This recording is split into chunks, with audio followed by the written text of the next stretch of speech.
There's a weight settling in your chest that you can't quite name. Maybe it started subtly, a gradual dimming of the things that once brought you joy, like someone slowly turning down the brightness on your life. The activities that used to energize you now feel hollow. Conversations that once sparked your interest leave you feeling empty. You find yourself staring out windows, searching for something you can't identify, carrying a heaviness that seems to have no clear source. You're not alone in this feeling, and you're not broken. What you're experiencing might look like depression from the outside, and perhaps even to you, but there's a profound difference between the clinical condition that requires medical attention and the spiritual malaise that signals something entirely different: transformation. Clinical depression is a serious medical condition characterized by persistent feelings of sadness, hopelessness, and a lack of interest in life that significantly impairs daily functioning. It often requires professional intervention, therapy, and sometimes medication.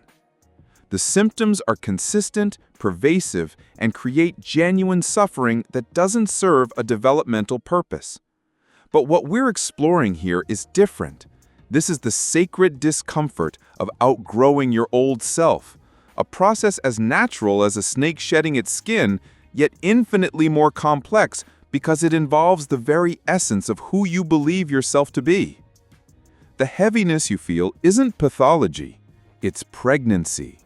You're pregnant with a new version of yourself, and like any birth, this process involves discomfort, unknown territory, and the death of what came before. The emptiness isn't a void to be filled with the same old distractions, it's sacred space being cleared for something more authentic to emerge. This disconnection you're experiencing, it's not disconnection from life. It's disconnection from a version of life that no longer fits. Your soul is too big for the container you've been living in, and the psychological pressure you're feeling is the natural result of this expansion. When we misunderstand this process as depression, we often try to medicate it, fix it, or push through it, essentially trying to squeeze ourselves back into a container we've outgrown. But what if, instead of pathologizing this experience, we recognized it as one of the most profound and necessary journeys of human development? The signs are all there if you know how to read them. The sudden lack of tolerance for superficial conversations, the inexplicable boredom with achievements that once motivated you, the strange homesickness for a place you've never been. These aren't symptoms of illness, they're labor pains of rebirth. Are you ready to explore what it means to be in the sacred space between selves? Let's journey together through the landscape of transformation where endings and beginnings dance together in the delicate choreography of becoming. If this resonates with you, please take a moment to like this video. It lets me know that this message is hitting the mark and helps others who might be on a similar journey find this content. Consider subscribing to the channel if you're ready to dive deeper into understanding the true nature of your inner experiences. I release new videos every week that explore these transformative phases of life, and I promise they'll offer you insights and tools to navigate your growth with grace. Share this video with someone you think might be going through this sacred discomfort. They might just be searching for the words to describe their own experience, and this could be the light they need. Stay with me until the end of this video, and I'll share a promise with you.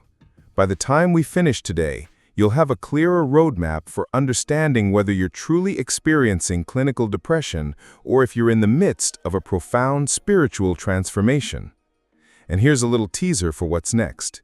In our next segment, we'll explore the death of the old self in more detail, how those old structures crumble, and the grief that comes with letting go of who you once were. You're about to discover that what feels like loss is actually the fertile ground from which your new self will emerge. Don't miss out on this journey of discovery. Stick around and let's unravel this together. The identity you've carried for years, perhaps decades, is dying. This isn't metaphorical poetry. It's a real, visceral experience that can feel as profound as any physical loss. The person you thought you were, built carefully from accumulated roles, relationships, achievements, and expectations, is dissolving.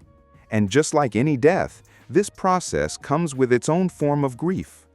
Your old self was constructed from external blueprints. You became the good student, the reliable employee, the perfect partner, the strong one, the helper, the achiever. These weren't necessarily false identities, but they were identities built to meet the world's expectations rather than your soul's authentic expression. Layer by layer, year by year, you added these roles until they became so familiar you mistook them for who you actually are. But now, something fundamental is shifting. The promotion you worked so hard for feels meaningless. The relationship patterns you've maintained for years suddenly seem suffocating. The social circles that once defined you feel foreign and shallow. You're experiencing what mystics have called the dark night of the soul, but it's more accurately described as the dawn of your authentic self. When these familiar structures begin to crumble, life doesn't just feel different, it feels hollow. The things that once gave you a sense of purpose and identity now ring false, like actors reciting lines from a play you no longer want to be in. This hollowness isn't depression, it's the natural emptiness that occurs when you've outgrown the container of your former life. The grief is real and necessary. You're mourning the death of who you used to be, and with that comes mourning the life you used to live. There's grief for the simplicity of your old certainties, for the security of knowing exactly who you were supposed to be. There's grief for the relationships that were built around your old self and may not survive your transformation. There's grief for the dreams and goals that once motivated you but now feel hollow and meaningless. This grief often manifests in unexpected ways. You might find yourself crying without knowing why, feeling nostalgic for periods of your life that weren't even particularly happy, or experiencing a strange homesickness for your former self, even if that self felt limiting or inauthentic. This is your psyche processing the profound shift occurring within you. The old patterns that once defined your days, how you approached work, relationships, leisure time, even how you thought about yourself, begin to feel foreign. You catch yourself going through familiar motions while feeling completely disconnected from the person performing them. It's like watching yourself live someone else's life. But here's what's crucial to understand. This death is not an ending. It's a metamorphosis. Just as a caterpillar doesn't simply add wings to become a butterfly, but rather dissolves completely in the chrysalis before reforming as something entirely new, you too are in the process of complete transformation. The dissolution you're experiencing isn't destruction, it's deconstruction in service of reconstruction. The roles, expectations, and patterns that are dying serve their purpose. They got you this far. They protected you, motivated you, and helped you navigate the world as you understood it then. But now, your soul is calling for something more authentic, more aligned with who you're becoming rather than who you've always been. This process can feel terrifying because it challenges everything you thought you knew about yourself. The ego, which has spent years building and maintaining your identity, interprets this dissolution as a threat to your very existence. But what's actually happening is that you're being freed from the prison of who you thought you had to be, creating space for who you actually are. There exists a liminal space between who you were and who you're becoming, a psychological purgatory that feels like emotional numbness, profound isolation, and a complete loss of meaning. This is the void, and it's one of the most misunderstood aspects of personal transformation. You're suspended between identities, belonging fully to neither your past nor your future self. The old you has died or is dying, but the new you hasn't yet been born. You exist in the uncomfortable in-between, like being caught in the space between trapeze swings with nothing solid to hold on to. This void manifests in distinctly recognizable ways. You wake up feeling emotionally flat, as if someone has turned down the volume on your inner life. Things that once excited you feel distant and muted. You go through your daily routines feeling like you're watching yourself from the outside, disconnected from your own experience. It's not that you're sad, you're simply absent from yourself. The isolation during this phase can feel profound and almost supernatural. Even surrounded by people who love you, you feel fundamentally alone in your experience. You can't quite articulate what you're going through because you don't fully understand it yourself. Friends offer advice or try to cheer you up, but their words bounce off the protective numbness that has settled around you like a cocoon. This numbness isn't pathological, it's protective. Your psyche has wisely created emotional insulation while the deep reconstruction work happens beneath the surface. Just as physical anesthesia protects the body during surgery, this emotional anesthesia protects your spirit during the delicate process of identity reformation. The loss of meaning feels total and devastating. Career goals that once drove you seem pointless. Relationships feel hollow or exhausting. Hobbies and interests that defined your free time now feel like obligations you can't muster energy for. You're not losing your mind, you're losing your old framework for making meaning, and that's exactly what needs to happen. This meaninglessness isn't permanent emptiness, it's fertile emptiness. Like soil that's been cleared of old growth to make way for new planting, your meaning-making capacity is being prepared for something more authentic and aligned with who you're becoming. The void serves a crucial function. It prevents you from rushing back to your old patterns or prematurely constructing a new identity before you're ready. In this space, you can't be who you were, and you don't yet know who you'll become. This forced pause is actually a gift, though it rarely feels like one. During this phase, you might find yourself drawn to solitude in ways that feel both necessary and concerning. You cancel social plans not because you don't care about people, but because you literally don't have the energy to perform being the person others expect you to be. This isn't antisocial behavior. It's the natural hibernation that precedes transformation. The void also brings a strange relationship with time. Hours can feel like days, and weeks can pass without you noticing. You exist in a temporal suspension where the usual markers of progress, achievements, goals, social milestones, lose their significance. You're operating on soul time now, not social time, and the rhythms are completely different. Many people become frightened by the void and desperately try to escape it. They throw themselves into new relationships, careers, or locations, hoping to fast-track their way to a new identity. But the void cannot be bypassed or outrun. It is not an obstacle to your growth, it is your growth. In nature, the most profound transformations happen in darkness and stillness. Seeds germinate underground.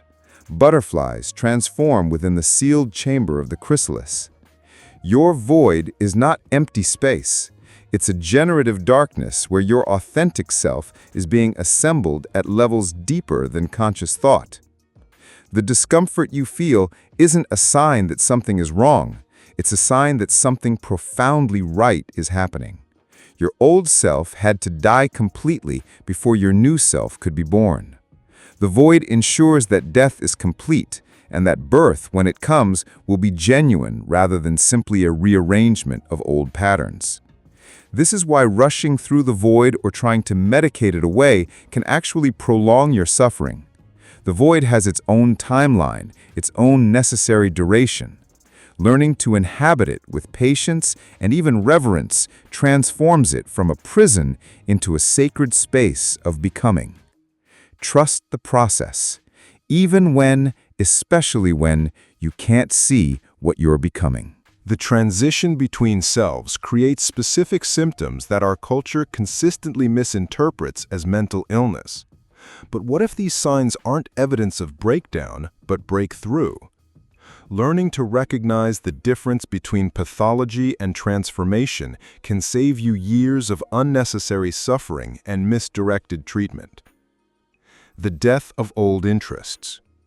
One of the most disorienting aspects of outgrowing yourself is the sudden, inexplicable loss of interest in activities that once brought you joy or defined your identity. You might find yourself staring at books you used to devour, feeling nothing.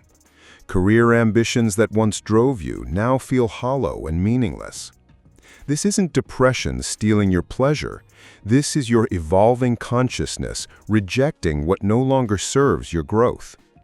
Your old interests were perfect for who you were, but they're too small for who you're becoming. The part of you that enjoyed those things has died, and you're mourning that death while simultaneously celebrating the birth of new curiosities. You might notice this most acutely in your entertainment choices. Movies that once captivated you now seem shallow or irritating. Music that was the soundtrack to your life suddenly feels discordant with your inner frequency. Your taste isn't deteriorating, it's refining, becoming more selective as your consciousness expands. This process can feel like losing yourself, but you're actually finding yourself. The activities that fall away weren't truly aligned with your authentic nature. They were aligned with who you thought you should be or who others expected you to be. Relationship recalibration. Perhaps nothing exposes the outgrowing process more clearly than what happens to your relationships. People who once felt like home now feel like ill-fitting clothes. Conversations that used to energize you now drain you. Social events that were highlights of your week become obligations you dread.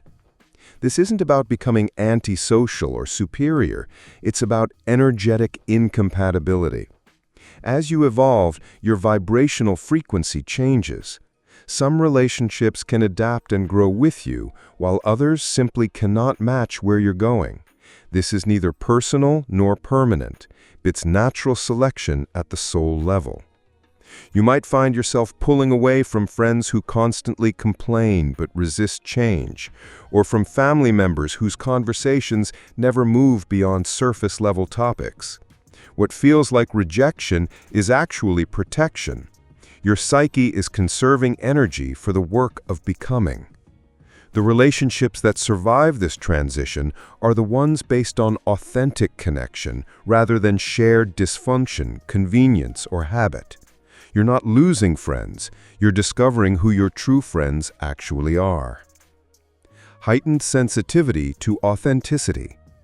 As you outgrow your old self, you develop an almost supernatural ability to detect inauthenticity in yourself, in others, and in the systems around you. This heightened sensitivity can feel overwhelming, like having emotional X-ray vision you can't turn off.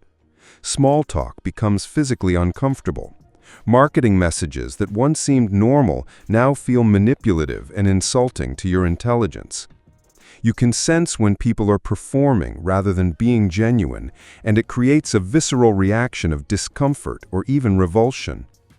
This sensitivity extends to your own behavior.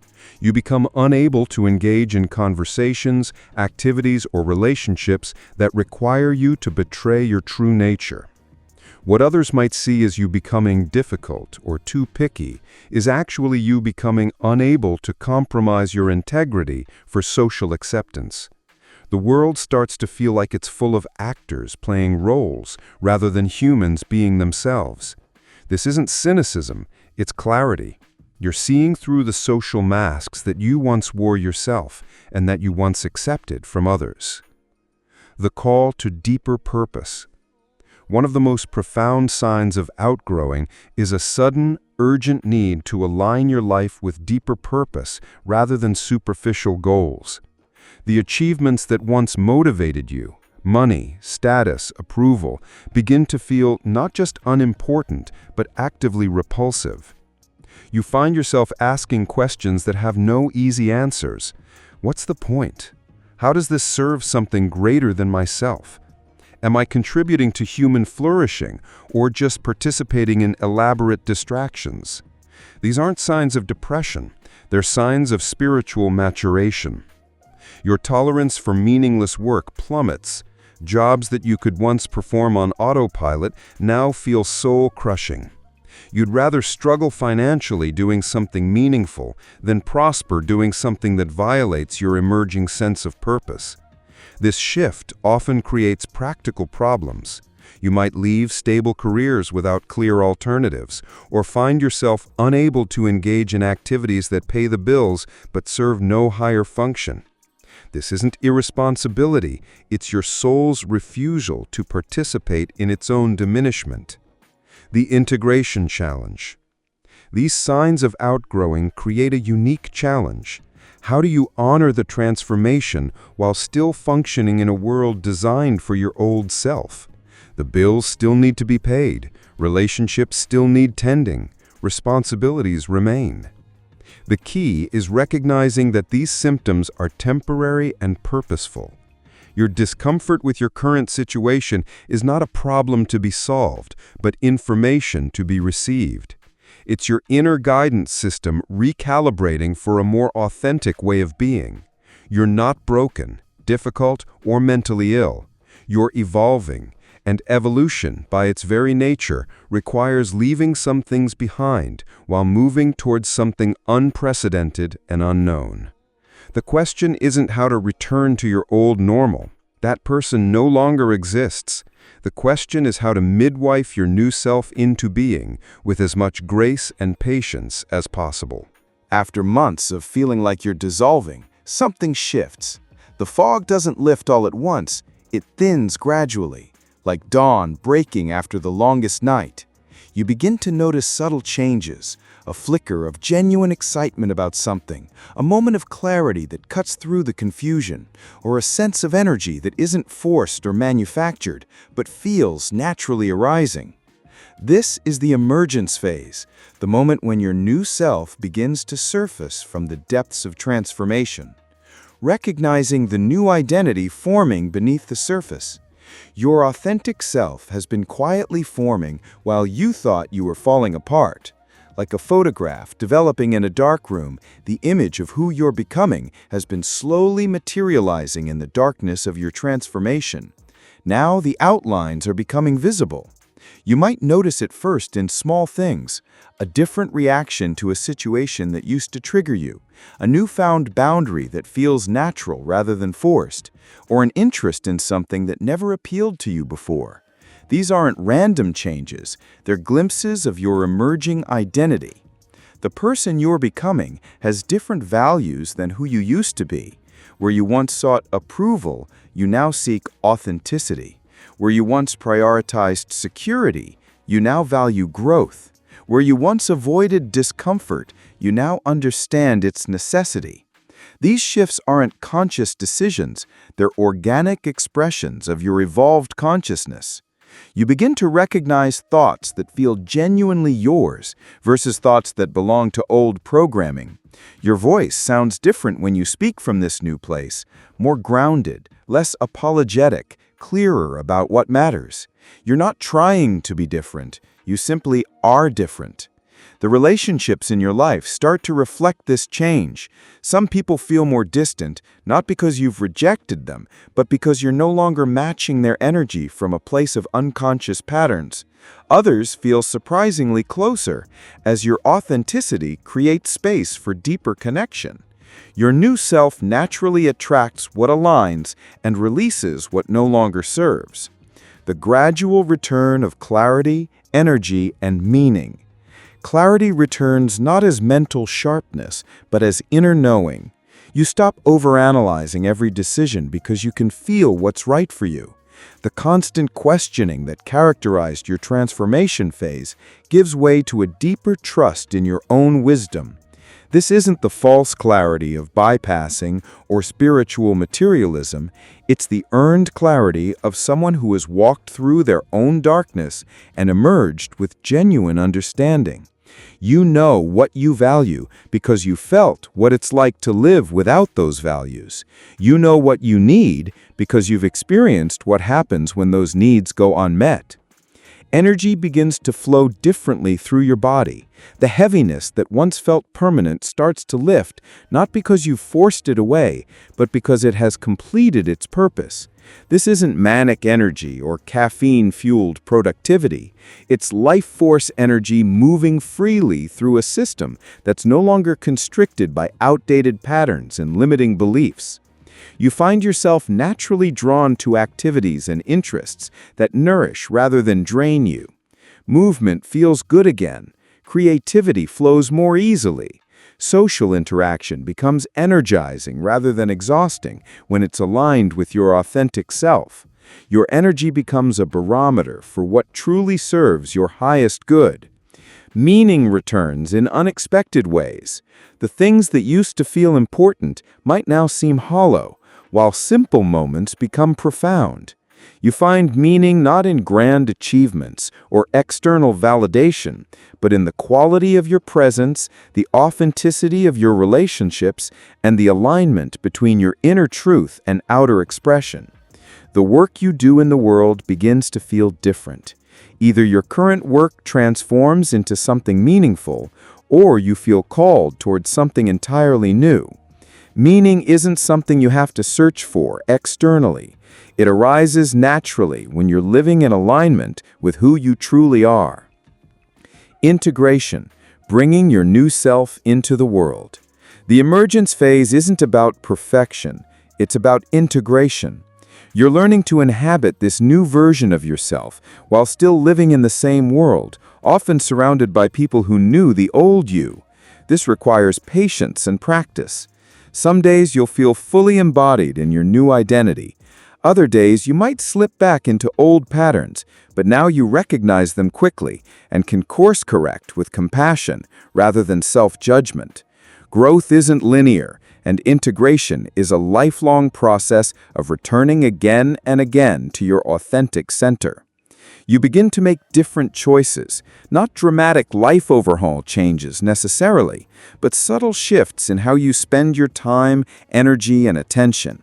You say no to things that once felt obligatory. You say yes to opportunities that align with your emerging values. These choices compound over time, creating a life that increasingly reflects your authentic nature. Your relationships evolve to accommodate your new self. Some require honest conversations about how you've changed. Others naturally adjust to your new energy. Some relationships may end, not from conflict, but from natural completion.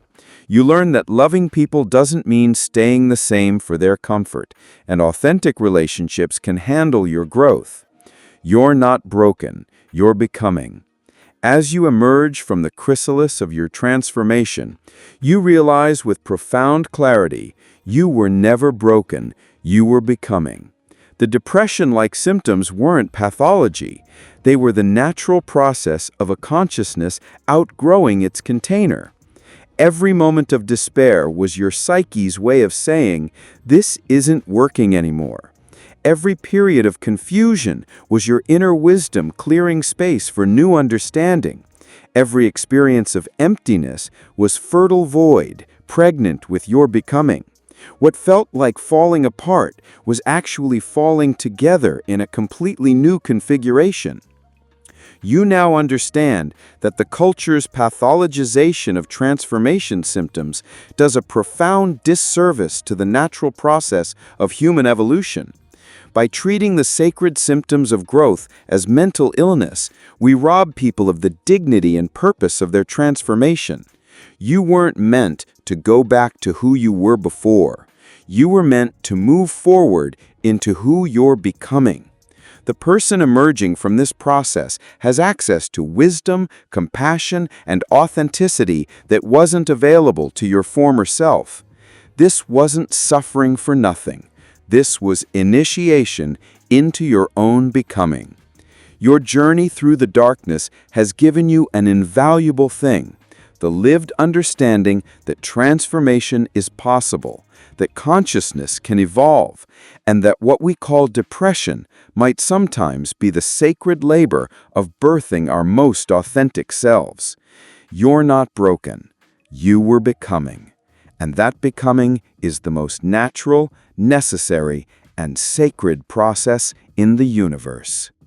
Take a moment to reflect on this transformative journey. How does it feel to stand at the threshold of your new self?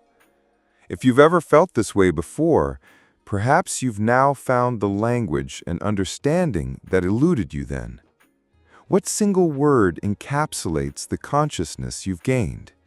Is it awakening, liberation, or wholeness?